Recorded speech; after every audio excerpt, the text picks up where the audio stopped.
These are not the toxins you're looking for. 5.5 Jedi Mind tricks to help understand environmental toxins. We often hear statistics that every day thousands of new synthetic chemicals are introduced into our everyday environments. We also often hear how many of these chemicals do not break down and accumulate in our bodies. Environmental chemicals can be seen like the dark side of the Force from the Star Wars franchise, ubiquitous evil matter flowing through all of us, causing uncontrollable and irreversible destruction. Environmental chemicals have been suggested to cause all sorts of conditions such as cancer, obesity, developmental issues, neurodegenerative disease, and autoimmunity, just to name a few. It can be depressing and overwhelming, particularly when considering there have been well-proven cases of localised poisoning from industrial accidents or mismanagement. No surprise, many of us are suspicious that the inescapable toxins are ravaging our health. Many yearn for a more natural and purer time than now, and put in considerable effort and money to live a clean and organic life. Is there nuance to this narrative? Can our minds and perceptions influence the fate of the script? Are all chemicals toxins? Are we all at the mercy of the dark side of the toxin force, or can we cultivate a positive force to provide some physiological immunity? Can our conscious mind, like Obi-Wan Kenobi, convince the stormtroopers of our subconscious mind that sometimes these aren't really the toxins that it's looking for? Could other factors, which are more in our control, be impacting our health and well-being? To find out, we're going to learn about an arithmetic archbishop and a pessimistic porn star. We're going to look at a man who, in an attempt to use rocks to tell the time, found himself seeing The Matrix. We're going to find out why Abraham Lincoln was so angry and learn about Erin Brockovich's opportunity to make a sequel movie. And I'm going to potentially ruin some of your favourite pop songs with terrible puns.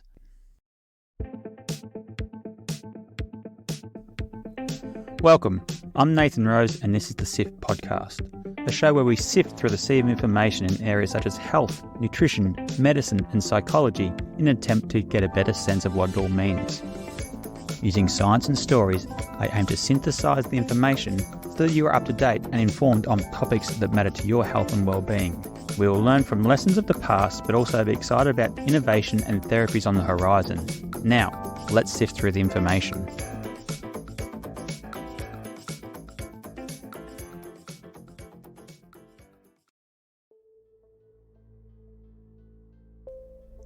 In October 2012, a small town in New York State called Leroy became the centre of attention due to a mysterious outbreak of neurological symptoms among high school students. It first began with Katie Krutwurst, a high school senior, popular cheerleader, and a straight-A student, who one day awoke from a nap and suddenly experienced violent, involuntary movements and uncontrollable outbursts, resembling Tourette's syndrome. Her jaw clenched, her face contorted, and she began twitching and shouting seemingly against her will. Katie's symptoms continued, and a few weeks later her close friend and fellow cheerleader, Thea Sanchez, also awoke from a nap in an uncontrollable state, first stuttering and then twitching, with her arms involuntarily flailing and head jerking. Next, 2 weeks after that, another fellow cheerleader, Linda Parker, suddenly developed tics, hums and arm swings. Then another cheerleader, Chelsea Dumas, also began making strange noises and the same uncontrollable movements. By this stage, both Katie and Thea required the use of a wheelchair, as the muscular jerks became so violent that it caused them to fall over. The numbers grew. 18 of the 800 school children were affected, including students outside the cheerleading group. The symptoms became even more problematic as some experienced convulsions. Next, a 38-year-old local woman, not connected to the school, developed symptoms. By this stage, there was a media storm, and Katie and Thea were interviewed and featured on many of the major national TV networks. A significant portion of the media felt that these Leroy residents were showing signs of environmental toxicity. The locals had several suggestions as the source of the toxin, which all came from the one origin. To misquote Chris Martin from Coldplay, and they were all Jello. Leroy was the birthplace of Jello, or jelly as it's called in many countries outside of the US. In the early half of the 20th century, Leroy was a boomtown thanks to Jello, but in 1964, Jell-O had become too big for Leroy and the factory was relocated to a larger town. And it was this former factory site that rumours began spreading that this was the cause of the mysterious illness. Reporters heard stories from locals that when the factory was operational, a creek ran through the town and it used to change colour depending on which Jell-O flavour was being manufactured on that day. Another local recalled a barrel in the river where the children used to swim. Then there were reports of a yellow-orange ooze one side of the athletic field where the cheerleaders practiced. Outside of Jell-O-related incidents, the media cited stories of crop dusting and fracking, but above all, there was one emerging theory of the source of the toxicity, the old train crash of 1971. In December of that year, a freight train hauling chemicals derailed and spilled an estimated 110,000 litres of solvents into the soil and groundwater, only a few miles from the school. It was the largest spill of trichloroethylene in US history, a chemical with known neurotoxic properties. Strangely, the story ignited after one of the affected students' mothers found a note in her letterbox with a tip-off about the train accident. Even more oddly perhaps, the mother then made contact with none other than celebrity investigator Erin Brockovich. The mother implored Brockovich to hunt down the toxin in Leroy and bring justice to the small community. Brockovich rose to fame from her dogged investigation and subsequent uncovering of industrial poisoning of another US small town of Hinckley. As you're probably aware, this story was so famous and intriguing that it made it into a Hollywood blockbuster starring Julia Roberts. With the evidence mounting in Leroy that it was strongly hinting at a repeat of Hinckley, Brockovich quickly assembled her team and travelled to Leroy. Could this be a repeat? Could we see a sequel to Erin Brockovich? Would it be as good as a sequel as Empire Strikes Back was to Star Wars? Or could it be a flop like the 1978 made-for-TV movie Star Wars Holiday Special? We'll find out shortly, but first we need to explore a few other toxins and a couple of other related Jedi mind tricks. Angry Abe. Abraham Lincoln, the 16th President of the United States, served during one of the most tumultuous periods in American history, presiding over the country during the American Civil War. It was generally noted that Lincoln's demeanour and temperament during his presidency contributed to his reputation of one of America's greatest leaders. His ability to remain composed, his sense of humour, his empathy, and his unwavering commitment to his principles helped him navigate the challenges of the time and leave a lasting legacy in American history. However, there is evidence that prior to his presidency, he was far from unflappable and was prone to rapid fits of rage and anger. Some suggest this may be caused by a toxin, and if it had gone unchecked, perhaps history would have taken a different route. Rather extensive reports and anecdotes describe how in the years prior to his presidency, Lincoln demonstrated bizarre behaviour, moments of incapacitating depression, marked insomnia, forgetfulness, incoordination, tremors, and most notably, sudden outbursts of rage. In 1859, Lincoln's law partner and biographer, William H. Herndon, described an occasion where he turned so angry that he looked like Lucifer in an uncontrollable rage.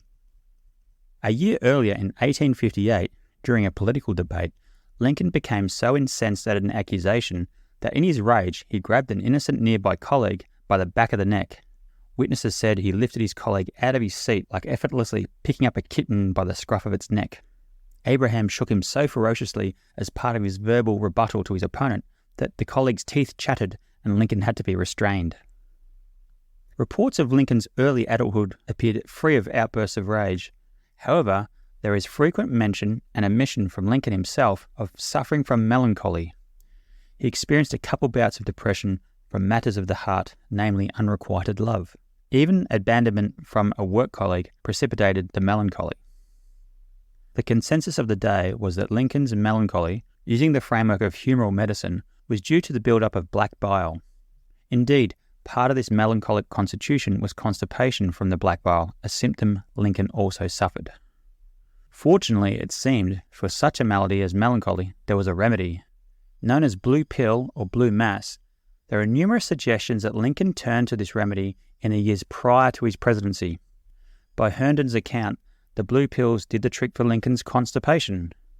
I mean, what kind of biographer are you if you don't report on your subject's bowel motions? Whilst Hendren was noting bowel motions, Lincoln was noting that perhaps these blue pills could be linked to his anger and mood swings.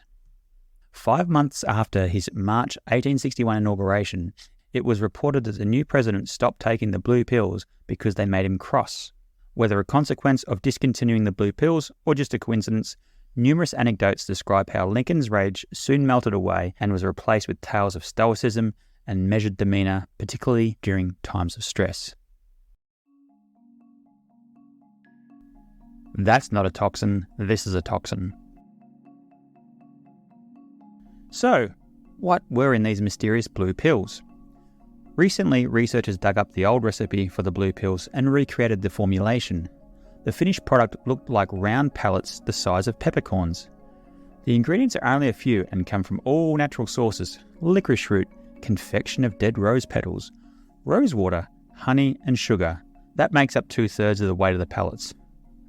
The remaining third is thought to be the main active ingredient to combat constipation and melancholy: mercury. That remaining third, made up of mercury, was potent. Each pellet packed a punch. Analysis of the blue pills revealed that one pellet contained 65 milligrams of mercury. Consider that the usual prescription was one pill 3 times a day. A melancholic patient would be ingesting 185 milligrams a day. Now consider that the governmental guidelines today advise people should not ingest mercury above 21 micrograms a day. Abraham Lincoln could have been routinely ingesting mercury more than 9,000 times the allowable amount. Weighing up all the historical evidence and the modern recreation of the blue pills, it sounds more than plausible that honest Abe medicated himself into mercury poison, which resulted in rage, insomnia, incoordination, forgetfulness, and tremors. Mad as a hatter.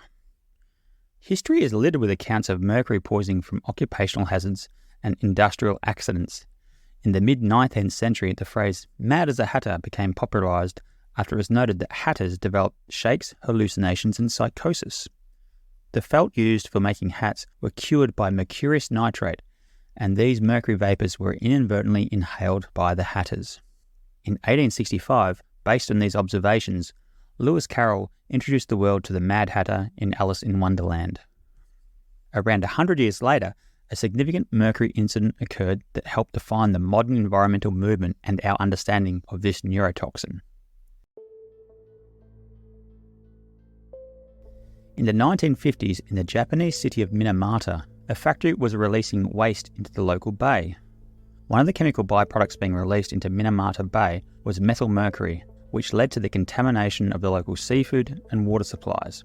This resulted in widespread mercury exposure amongst the population. Thousands of people developed a loss of sensation in the hands and feet, narrowed vision, hearing difficulties, and slurred or unclear speech. The severely affected individuals experienced convulsions, loss of consciousness, and even death. The condition was labelled Minamata disease, and this incident had a significant and lasting impact on public awareness of the dangers of mercury pollution. The findings from Minamata Bay was the first major documentation of mercury accumulation in the food chain, particularly in seafood, and also the effects on pregnancy and neurodevelopment. Pregnant women who suffered Minamata disease were estimated to be consuming 225 micrograms a day of mercury.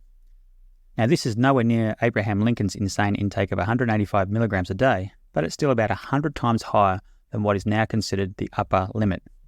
Sadly, this intake in Japanese women was so toxic that it caused mental retardation in their offspring. Since the reporting of Minamata Bay, numerous communities consuming high amounts of seafood have been researched, especially in the context of pregnancy and neurodevelopment. For example, in the Faroe Islands, which is roughly halfway between the United Kingdom and Iceland, the inhabitants traditionally ate a large amount of whale meat and have recorded blood levels of mercury of 22 micrograms per litre.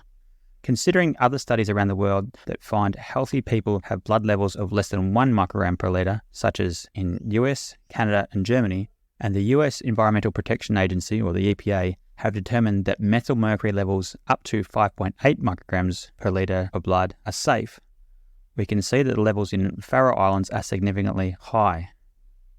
Detailed research on the pregnant Faroe Islanders has found that prenatal mercury exposure appears to cause permanent adverse effects on cognition.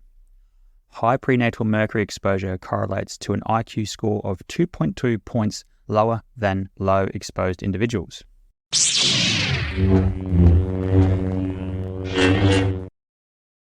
Our first Jedi mind trick is to understand that it's not the chemical that makes the poison, but the dose that makes the poison.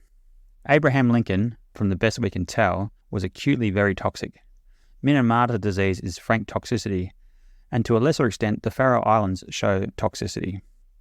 However, people with much lower levels of mercury appear to be unaffected. Paracelsus once said, "What is there that is not a poison? All things are poison, and nothing is without poison. Solely the dose determines the thing that is not a poison." You can overdose on water if you drink enough of it. So, when it comes to environmental chemicals, even though they are synthetic and have scary-sounding chemical names, it is the dose that is more important than the actual substance.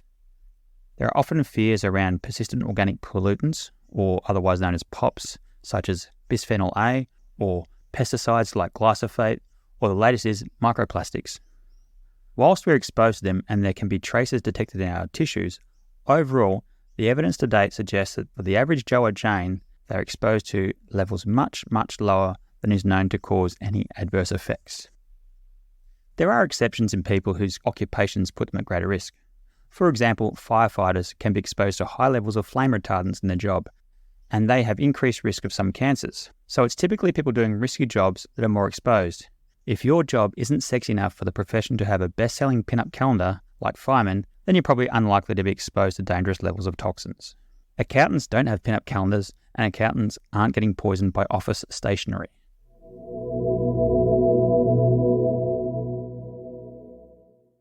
Now, to our next Jedi mind trick, which adds another layer of nuance to our first Jedi mind trick. Let's continue looking at mercury to understand this. A similar community to the Faroe Islands has been studied, and it can be used to show the nuance of toxicity. The Seychelles are an archipelago of 115 islands in the Indian Ocean off the coast of East Africa, and its residents consume about 57 kilograms of fish per person per year. Researchers have followed pregnant mothers and their offspring until early adulthood, monitoring neurodevelopment and cognition. During pregnancy, the mothers had high blood mercury levels of 23.6 micrograms per litre, which is slightly higher than pregnant women from the Faroe Islands.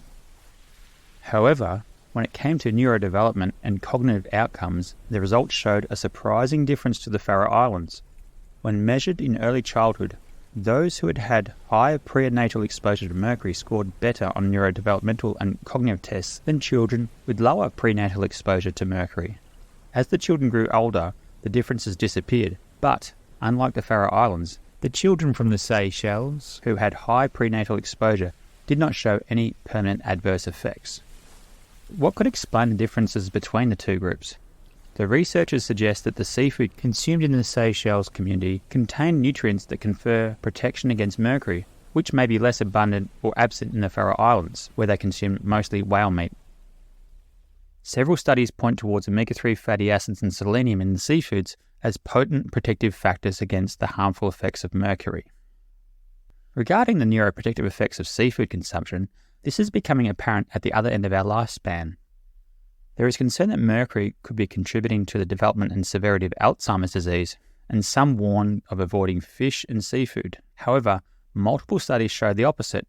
While seafood consumption has been shown to be linked to accumulation of mercury in the brain in elderly subjects, there is no correlation with brain mercury and Alzheimer's. In fact, a study conducted on elderly Canadian residents found the opposite. Mercury accumulation was linked to a significant lower risk of Alzheimer's. The connection between high mercury and low Alzheimer's, however, only held true if the subject also possessed high blood levels of omega-3 fatty acids.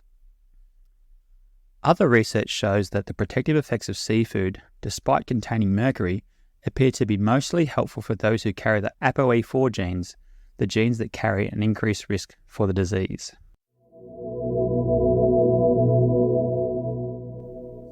Not only is toxicity the result of the dose, perhaps the net effect is the dose minus the effects of our protective mechanisms. Our bodies can detoxify, nullify, and sometimes be frankly resilient to toxins, even if the toxins are present in high amounts. Last episode, we heard how Russian Karelian residents had high body levels of common environmental chemicals. Despite that, they had much lower incidence of allergy and autoimmunity compared to the nearby Finnish Karelians, probably due to the more abundant anti-inflammatory microbiome. Similar findings were discovered in East Germany when the Berlin Wall collapsed. Researchers noted much more air pollution in East Germany compared to West Germany, yet the East Germans had significantly lower incidence of asthma. Speaking of air pollution, several randomized clinical trials have shown people living in areas of high air pollution who were supplemented with nutrients such as vitamin C, vitamin E, beta-carotene, omega-3 fatty acids, or sulforaphane from broccoli extract have all shown to partially or completely mitigate the adverse effects of air pollution.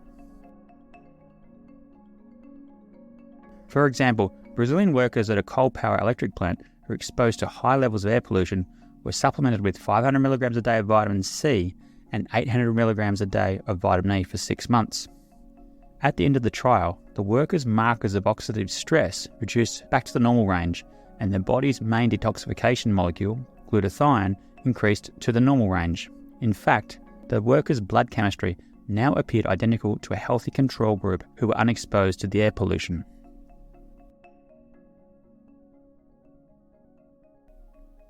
Our protection against environmental toxins can extend beyond supplementing nutrients and plant extracts.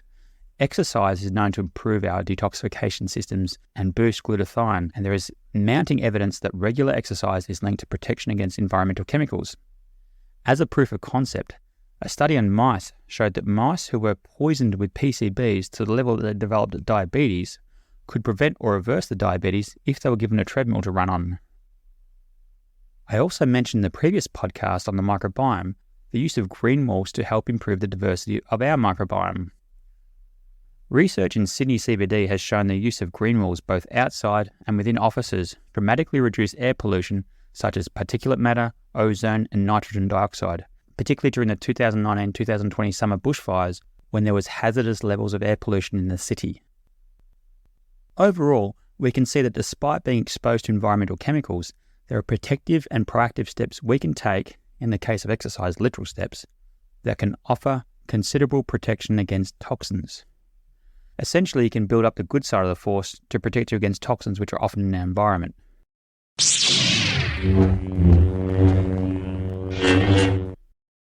The second Jedi Mind trick is to focus on what is protective rather than what is destructive. Eat well, exercise, expose yourself to green space, and supplement if warranted. Now, let's look at our third Jedi Mind trick.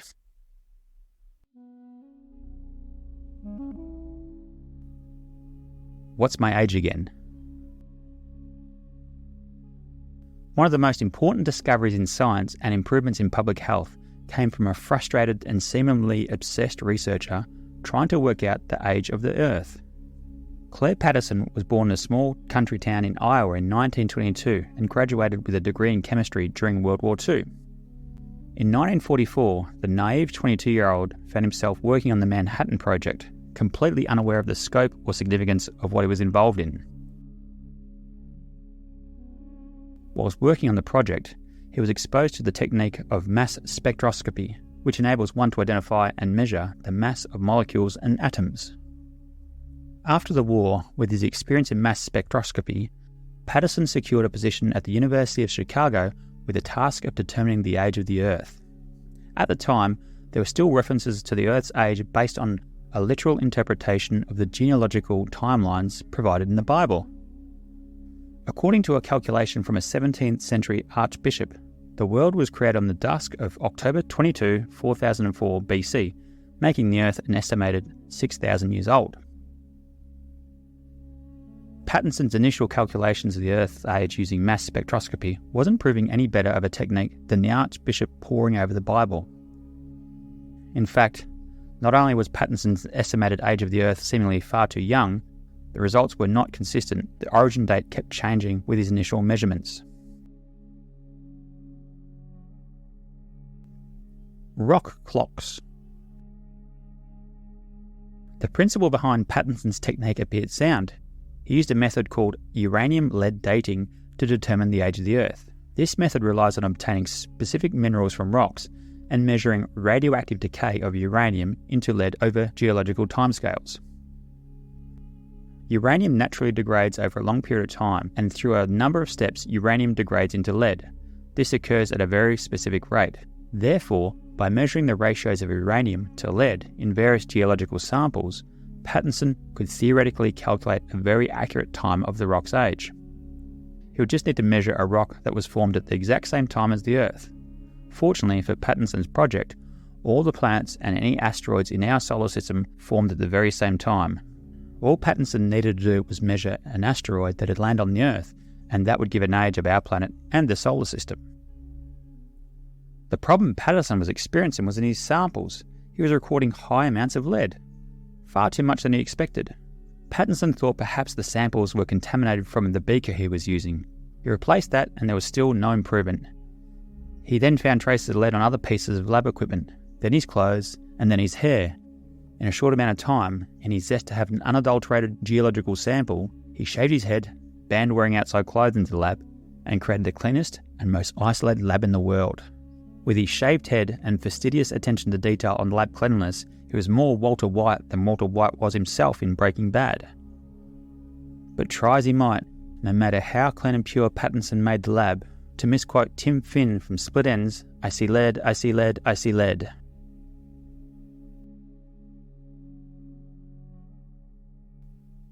Seeing the matrix.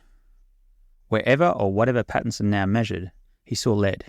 He saw lead inside the lab, and he definitely saw lead outside the lab. He must have felt like Neo from the Matrix when he became privy to seeing the world in ones and zeros, with everyone else ignorant to reality. Patterson saw lead everywhere, whereas his colleagues were blind to it. Patterson published papers and wore gas masks around the college campus in an attempt to raise awareness of the ubiquitous nature of lead. However, people felt that it must be harmless, and it had always probably been there. Driven more by a genuine curiosity than a health crusade, Patterson travelled to all corners of the Earth to gather data. He ventured into the middle of the Pacific Ocean to collect samples from deep ocean tuna. Unsurprisingly, he found lead. This confirmed that lead was ubiquitous. He next needed to show its levels over time. To do this, he travelled to Greenland to measure lead in ice cores. Each year, a layer of ice is added to the previous years, and over a long period of time, they accumulate, and with the trapped material in the ice, it can give a long record of what was in the atmosphere during each year. What Patterson discovered was that up until the Industrial Revolution, there was very little lead in the ice. During the Industrial Revolution, there was an increase in lead. However, Patterson discovered there was an inflection in the data in the late 1920s. Lead levels rose exponentially to the alarming high levels in his present time. By Patterson's calculations, humans in the 1960s had lead levels 100 times higher than prior to the Industrial Revolution.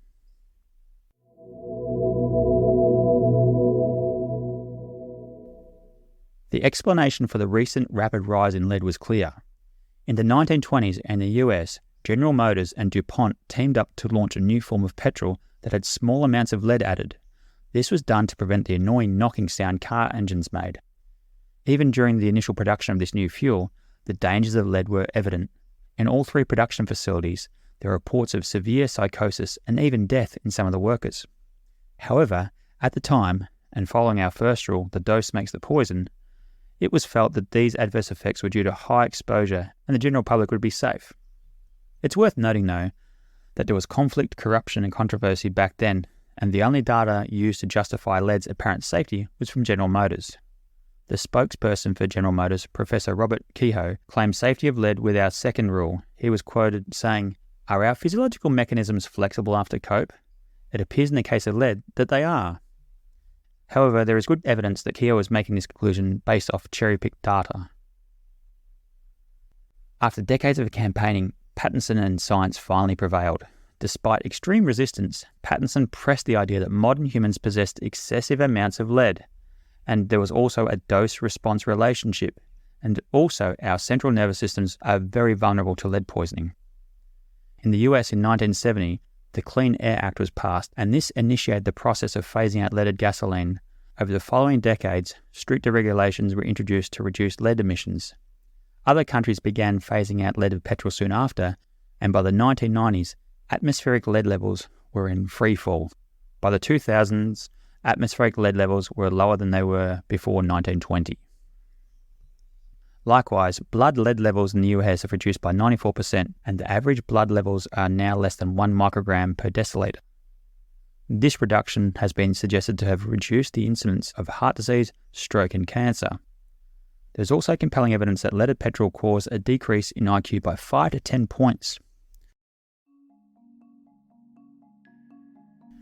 Finally, there's a convincing argument that the addition and then the subsequent removal of lead from petrol was the chief driver of the rise and fall of the US crime rate over the 20th century. Data from the FBI shows a near perfect similarity in crime rates over the 20th century to atmospheric lead levels.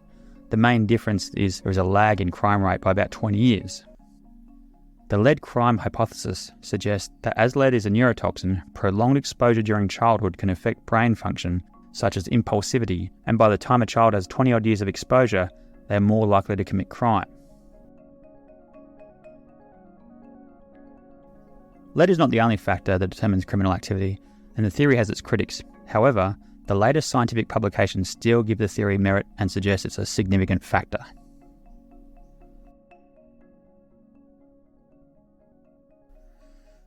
These are no longer the toxins you're looking for. The tragedy and ultimately triumph of lead pollution leads us to our next Jedi Mind trick. Firstly, whilst lead levels have dropped dramatically, there are still isolated areas such as lead smelting and iron ore processing where lead is a major health problem. But overall, if we take a look at the bigger picture, not only lead, but many other pollutants are at the lowest levels they have been for decades and even centuries. Coupled with this, our health is improving. The world and our health are far from perfect, but they are the best they've been for a long time, and it appears to continue to be improving. The concept that the world is less polluted may feel counterintuitive, but that's quite normal as we are naturally pessimistic. Evolution has shaped us to be Debbie Downers.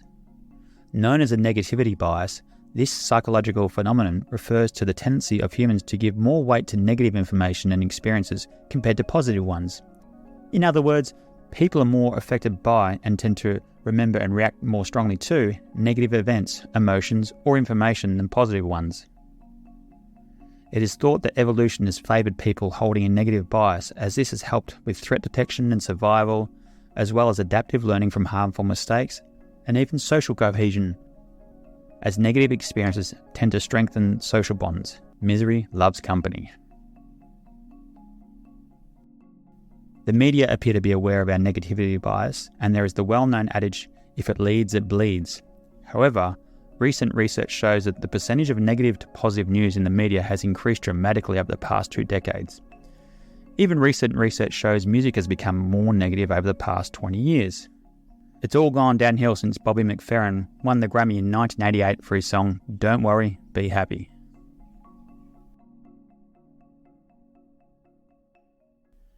Debbie Downer does data.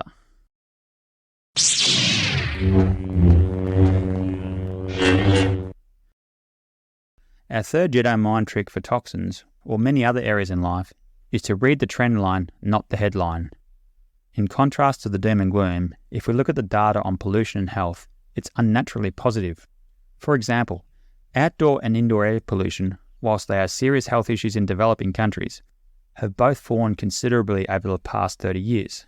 In fact, looking over a much longer period, London air pollution is down 94% of the levels recorded in the year 1700, when accurate data is first available. If we compare the overall decline in pollution, particularly in developed countries, with the trends in health, there's cause for optimism.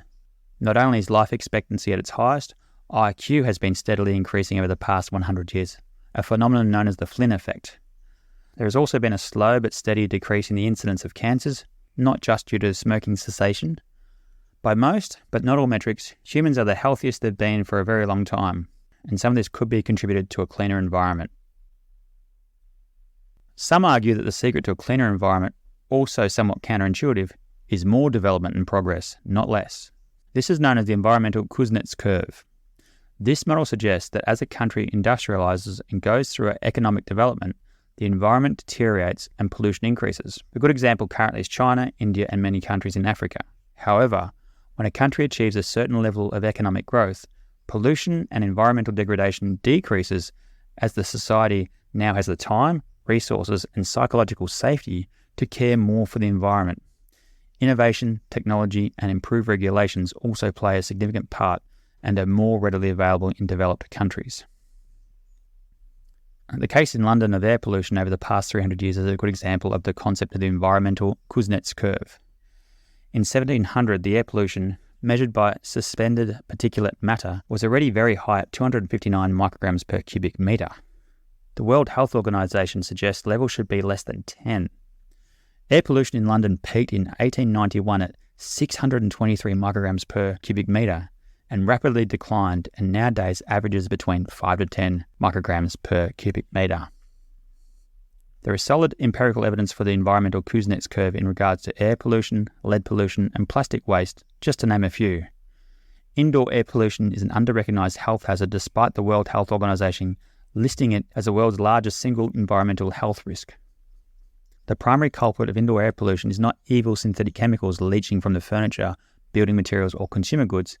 It's old-school pollution from the necessity to burn solid fuels such as firewood, crop, waste, and even animal dung for cooking and heating. If developing countries can grow and advance to using electricity or natural gas for heating and cooking, then this would make a huge dent in the current estimated 2.31 million deaths a year from indoor air pollution.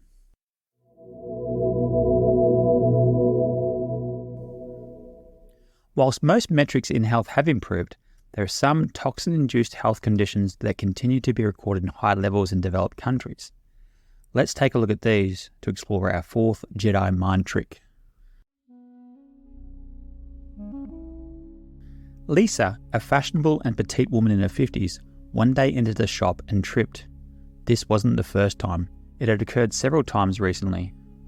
She had noticed that her feet hadn't been rising high enough as she walked, and her toes would often catch rugs, just like today as she entered the store.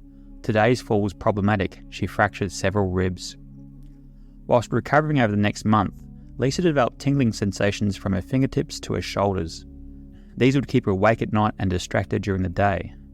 This feeling of pins and needles soon was experienced in her lips and tongue. Next, Lisa developed weakness in her legs and was barely able to stand up or walk. This was getting serious. Lisa was admitted to hospital for investigations. The tests and checks were extensive. For 28 days, Lisa had blood tests, brain scans, lumbar punctures, and nerve studies in an attempt to trace out the cause. Could it be a toxin responsible for these symptoms in her nervous system? The doctors were still unsure, but they concluded that Lisa was suffering an autoimmune disease as her immune system was attacking the insulation known as myelin in her nerves. This was resulting in miscommunication between nerve cells, causing the numbness and tingling. Immune modulation medication was immediately supplied to Lisa via intravenous administration. Alas, it had no effect, and Lisa was discharged and spent day after day on the lounge room sofa. She was now wheelchair-bound. Lisa was trapped in an incapacitated body for 3 years. By this stage, her family began noticing something else. Lisa appeared to be increasingly confused and often confabulated stories. A return to the doctor with the new symptoms made the doctor question the original diagnosis of autoimmunity. With the doctor now at a loss, Lisa's husband Johnny disclosed some information to the doctor that he promised Lisa he would never share. Johnny informed the doctor that Lisa had an addiction to alcohol. Progressively over the past several years, Lisa had been steadily drinking more and more. Initially 2 glasses of wine became 5, then 8. As the wine increased, the food intake decreased and her frame progressively became thinner and thinner. With the knowledge of the alcohol intake and malnutrition, the doctor suspected a thiamine or vitamin B1 deficiency. Indeed, blood tests revealed Lisa's thiamine level was well below the lower limit of the normal range. Immediately, Lisa received intravenous administration of thiamine 3 times a day. Her levels returned to normal in a few days, and there was some response to her symptoms. But the response was painfully slow. It took a year before Lisa could even dress herself.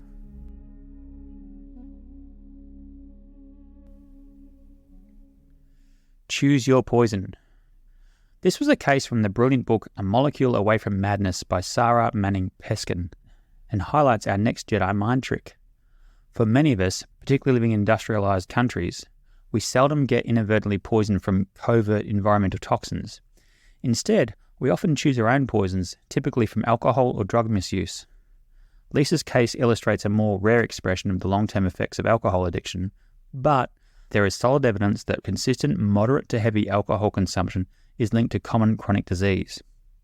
Most notably is cancer, and a recent report in the prestigious publication The Lancet looked at the global burden of cancer in 2020 attributed to alcohol consumption.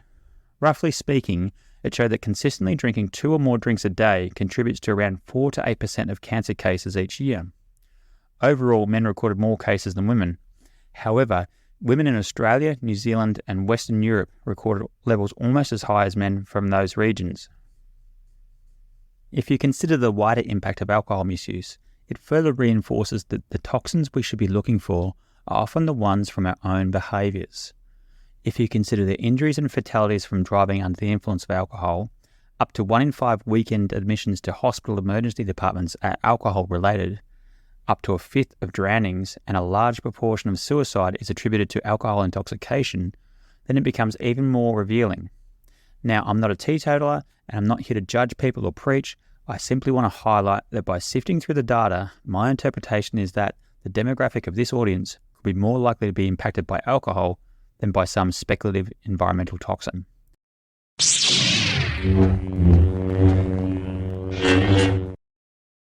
Our fourth Jedi mind trick is to look first within before looking to the outside. To discuss our fifth Jedi mind trick, we can finally circle back to Erin Brockovich and her hunt for toxins in Leroy. Brockovich and her team assembled at Leroy, keen to perform testing in the town and to confirm her main suspicion of trichloroethylene from the 1971 train wreck. Brockovich wasn't the first to test the town. In fact, the New York State Department of Health, the New York State Department of Environmental Conservation, and the Environmental Protection Agency all had previously performed extensive tests in the school and the wider town. This testing found no abnormality. Brockovich was of the view that they hadn't looked hard enough. Brockovich and her team conducted their own testing, and to misquote Bono from U2, but she still hadn't found what she was looking for. The tests couldn't uncover any toxins. Now, before the media storm had taken off in Leroy, instead of suggesting toxins, the primary conclusion from the local medical practitioners who assessed the girls was that these tics were stress-induced. Dr. Laszlo Metzler, a neurologist who was treating most of the girls, believes the original case, Katie, most likely did suffer from a Tourette's-like disorder. Then, teenagers in the close-knit friendship group, who are naturally more vulnerable, caught a social contagion, essentially a functional neurological disorder spread amongst the group. Functional neurological disorders, or FNDs, are a group of medical conditions where individuals experience neurological symptoms that cannot be explained by any underlying structural or organic brain or nervous system problem. These symptoms are thought to be related to abnormal functioning of the nervous system rather than a structural issue. Some say a software problem rather than a hardware problem. FNDs are quite common, and some studies suggest that they are the most common presentations to neurology clinics. Unfortunately, due to the rising tension in the community about the origins of the illness, which dramatically caught fire once the media got wind of the story, the idea of FND got drowned out and was scoffed at and dismissed. The media had built up a boogeyman and wanted a toxin lynching, and Brockovich was now the head of the lynch mob. Despite the resistance from the media, Dr. Metzler was confident in the diagnosis of a social contagion of FND, also known as mass psychogenic illness. This phenomenon is where the subconscious of the affected individual replicates similar symptoms it's encountered, often in response to trauma or perceived stress. Although it suffers from stigma, mass psychogenic illness is well known and has been seen in communities in all parts of the world. The unique expression in geographic region is sometimes known as culture-bound syndrome. Regarding misdiagnosis of toxicity, Dozens of cases of outbreaks in Afghanistan and Iran have occurred in schoolgirls in the past decade, where these schoolgirls experienced headache, dizziness, nausea, and loss of consciousness. Poisoning was blamed, but yet again no toxin could be discovered. Experts suggest these are all cases of this subconscious, yet very real phenomena of mass psychogenic illness. It's worth noting that these symptoms are not faked or made up or under conscious control. Experts suggest mass psychogenic illness often occurs in vulnerable minorities who are feeling oppressed or don't have a voice. The subconscious, in a sense, is crying out for help, with the sufferer having no control over the symptoms.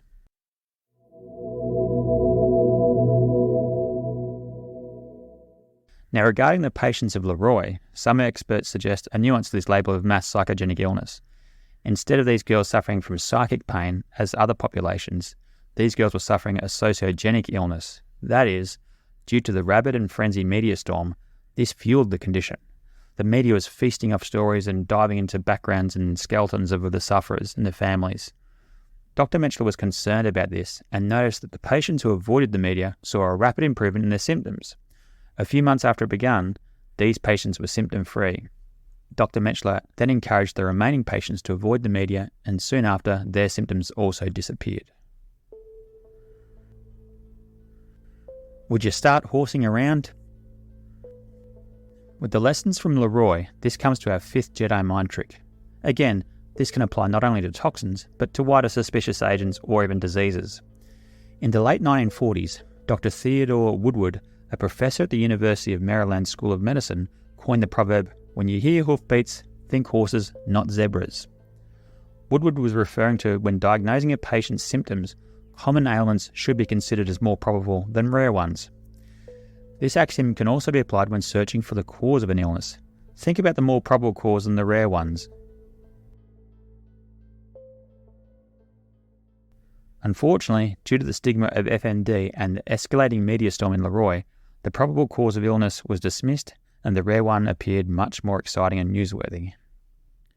For most people, it's rare that environmental toxins are causing poor health or overt symptoms and pathology, due to factors already mentioned earlier.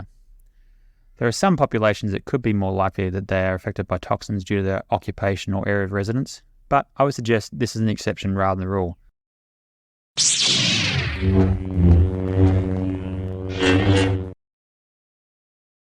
Our fifth Jedi mind trick is to think horses, not zebras. My body is a temple, and you need to know that. Before we wrap up, I want to discuss one final component around toxicity. This is my half Jedi mind trick. I give it half a mark because it's not about toxins per se, but a framework on why we innately worry about toxins and broadcast our concerns. There's two parts to it. Firstly, there's the concept that we possess, to a lesser or greater extent, a desire to have a toxin-free body. Psychologist Jonathan Haidt has developed the moral foundations theory, which proposes that there are several universal moral foundations upon which human societies and cultures build their moral values and judgments. One of these foundations is the purity or sanctity foundation. The others are care, fairness, liberty, loyalty, and authority. Haidt suggests that like our oral palate, where we have different tendencies to prefer sour, sweet, salty, etc. Likewise, we all have our own unique moral palate. For some, purity or sanctity is very important. The foundation of purity revolves around the idea of purity, cleanliness, and the avoidance of behaviours or substances that are considered physically, morally, or spiritually impure. This foundation has been influenced by the psychological principles of disgust and contamination and our motivation to avoid them. It drives us to aspire to lead a more natural way of life, which is often found in different religions all across the world. The purity foundation is behind the widespread notion that the body is a temple, and our temples can be desecrated not only through immoral actions, but also pollutants. This can help explain why even if synthetic toxins have been extensively demonstrated to be safe, many people will claim that they still have a strong aversion to it because it's not natural and therefore doesn't feel right. There's a good argument that this foundation of seeking purity can be a feature rather than a bug in our psychology. Disgust has evolved to prevent the transmission of infectious disease and even prevent inbreeding. However, our desire for purity can overshoot, and we are vulnerable to the naturalistic fallacy, which is the belief that something is good or right because it's natural, or bad or wrong because it's unnatural. I will use the example of organic food to explore why we have a tendency to want to feel pure. Rather than explore the evidence if organic food is more nutritious, contains less pesticides, is better than the environment, etc., I want to look at some reasons why people choose organic. And many of these reasons may be subconscious. Alan Levinovitz, a professor of religious studies at James Marsden University, in his book Natural, The Seductive Myth of Nature's Goodness, highlights the strong moral connection between eating organic and this purity foundation. In many ways, eating organic can be seen as more as a religious experience than due to scientific rationale. Again, that's not a criticism, but just an observation and an organic food for thought.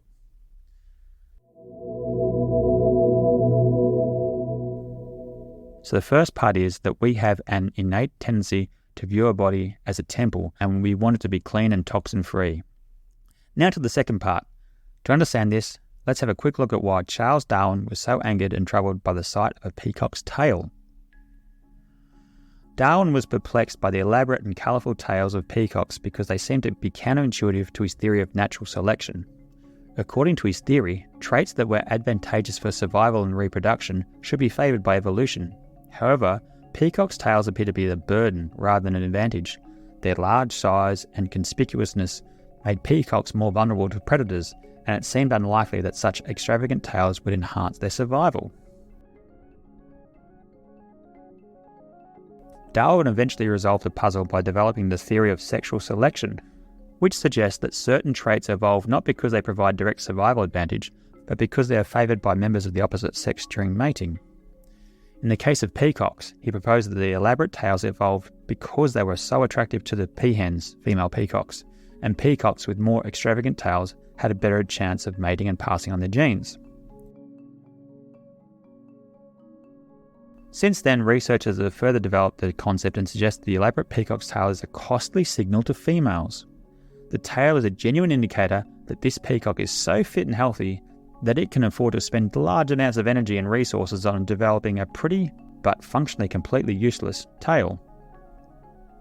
This concept is called conspicuous consumption, and there is a lot of evidence that humans are one species who do this in spades. Feel the power of the dark side. Now back to toxins and organic food. In recent years, several research groups have investigated the social and psychological factors in organic food consumption. The title of a July 2023 study sounds like it was uttered by Emperor Palpatine when he said, "Feel the power of the dark side." It suggests there could be less altruistic reasons why people consume organic. The paper is titled "The Dark Side of Going Green," and the study looked at the dark triad personality traits and organic food consumption. Now, the dark triad refers to a set of 3 personality traits. 1. Machiavellianism, which involves a focus on manipulation, cunning, and willingness to exploit others for personal gain. 2. Narcissism. Individuals have an inflated sense of self-importance, a strong need for admiration, and a lack of empathy for others. Psychopathy involves a lack of empathy, remorse, guilt, as well as impulsive and antisocial behaviour. No surprise then that the dark triad is viewed as socially and emotionally undesirable behaviours, and is linked with manipulative and self-serving tendencies. Through cleverly constructed questionnaires, the researchers found that indeed the dark triad traits were detected in organic consumers. The data suggested the triad was driving the behaviours of virtue signalling and status consumption, and organic consumers had a need for praise from others. Just like the peacock's tail, this research suggests that purchasing of organic food is a genuine costly signal that the consumers want to broadcast, and they want to be acknowledged for it. Organic food is typically more expensive, and this type of conspicuous consumption can show others they have the social standing that they can do this. The research also suggests that, at least on a more subconscious level, organic consumers want to be acknowledged for performing a virtuous act by buying this seemingly pure food. Again, I'm not discussing this research to mock or make judgment of people's purchasing and consumption behaviours. What I want to highlight is this is part of human nature. It's also not exclusive to organic food consumption. For example, studies show that only 2.3% of donations to charity are devoid of any egotistic drive, and even most anonymous donations aren't really that anonymous. In many ways, we evolved to benefit from virtue signalling and conspicuous consumption. Perhaps consuming organic is just another way of demonstrating our human nature. But choosing to eat organic probably doesn't really have much to do with the levels of toxins in the food or improving our physical health. It could be more about improving our psychological health through greater status and recognition. Indeed, other recent research on organic food shows that consumers who buy organic foods are perceived by others as more virtuous, altruistic and sincere.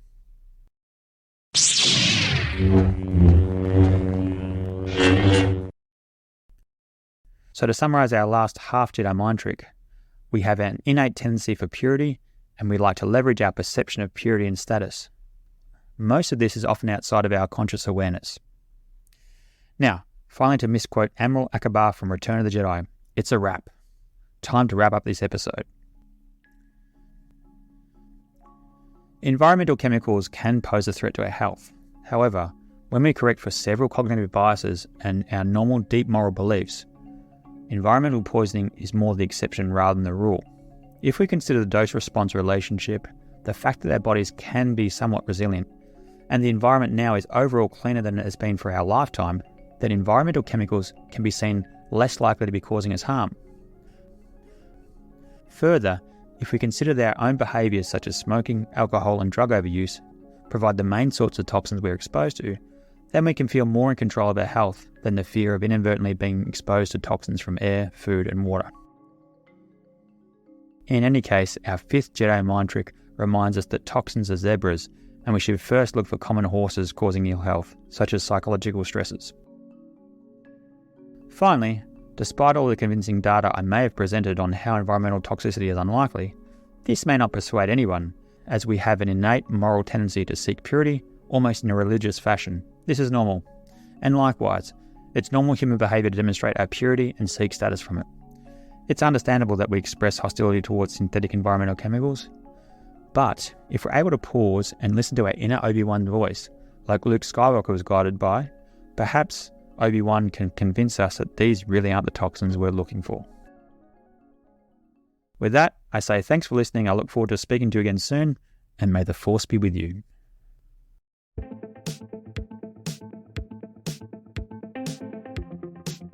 You've been listening to the SIFT podcast. Don't forget to like and subscribe on your favourite podcasting platform. Leaving a review really helps us out. The information on this podcast is for educational purposes only and is not intended or implied to be a substitute for professional medical advice, diagnosis or treatment. Always seek the advice of your qualified healthcare provider before starting any new treatment or discontinuing an existing treatment.